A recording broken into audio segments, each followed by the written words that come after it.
Shalom adik-adik, apa kabarnya? Kembali lagi di Renungan Chancy Kids GSJA. Nah adik-adik, Cici mau kasih tahu. Jadi waktu Cici ulang tahun, Cici minta jam ini sama mama papa Cici.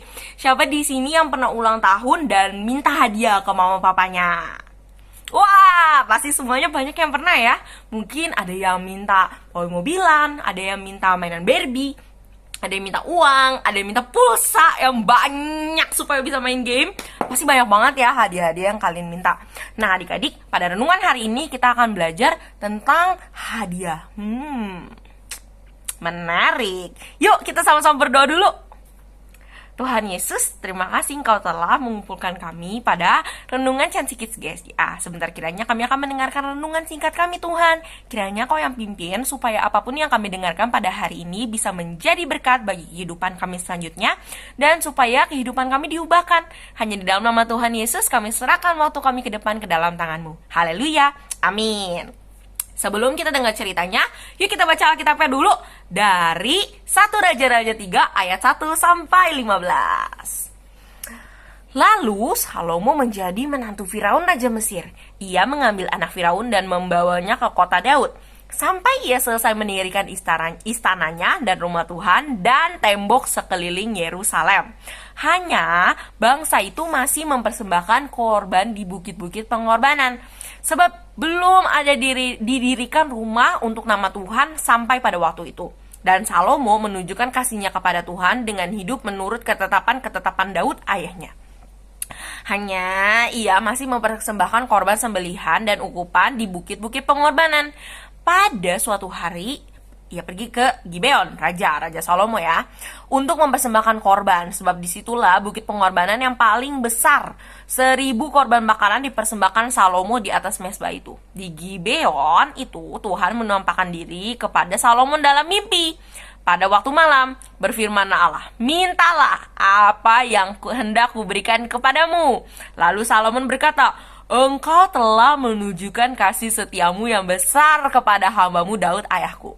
Sebab itu ia hidup di hadapanmu dengan setia, benar dan jujur terhadap engkau. Dan engkau telah menjamin kepadanya kasih setia yang besar itu dengan memberikan kepadanya seorang anak yang duduk di tahtanya seperti pada hari ini. Maka sekarang ya Tuhan Allahku, engkau yang mengangkat hambamu ini menjadi raja menggantikan ayahku Daud, sekalipun aku masih sangat muda dan belum pengalaman. Demikian hambamu ini berada di tengah-tengah umatmu yang kau pilih, suatu umat yang besar yang tidak terhitung dan tidak terkira banyaknya. Maka berikanlah kepada hambamu ini hati yang paham, menimbang perkara untuk menghakimi umatmu, dengan dapat membedakan antara yang baik dan jahat. Sebab siapakah yang sanggup menghakimi umatmu yang sangat besar ini?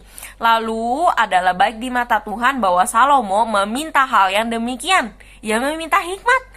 Jadi berfirmanlah Allah kepadanya, oleh karena engkau telah meminta hal yang demikian dan tidak meminta umur panjang atau kekayaan atau nyawa musuhmu, melainkan pengertian untuk memutuskan hukum, maka sesungguhnya aku melakukan sesuai dengan perintahmu.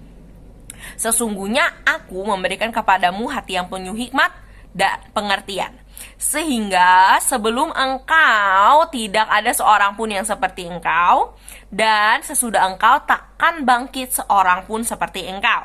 Dan juga apa yang tidak kau minta aku berikan kepadamu, baik kekayaan maupun kemuliaan, sehingga sepanjang umurmu takkan ada seorang pun seperti engkau di antara raja-raja. Dan jika engkau hidup menurut jalan yang kutunjukkan dan tetap mengikuti segala ketetapan dan perintahku sama seperti ayahmu Daud, maka aku akan memperpanjang umurmu. Lalu terjagalah Salomo. Ternyata ia bermimpi. Sekembalinya ke Yerusalem, berdirilah ia di hadapan taut perjanjian Tuhan, dipersembahkannya korban-korban bakaran dan korban-korban keselamatan. Kemudian ia mengadakan perjamuan bagi semua pegawainya. Dari mulai saat itu Salomo adalah raja yang penuh hikmat. Sampai orang-orang dari luar-luar mereka datang ke Salomo cuma untuk minta hikmat. Nah sekarang kita baca buku kita ya. Apa sih renungan hari ini? Dikatakan bahwa Salomo pergi ke bukit Gibeon untuk memberikan korban persembahan kepada Tuhan.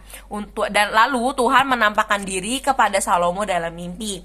Tuhan memberikan kesempatan kepada Salomo untuk minta apa saja yang Salomo inginkan dari Tuhan.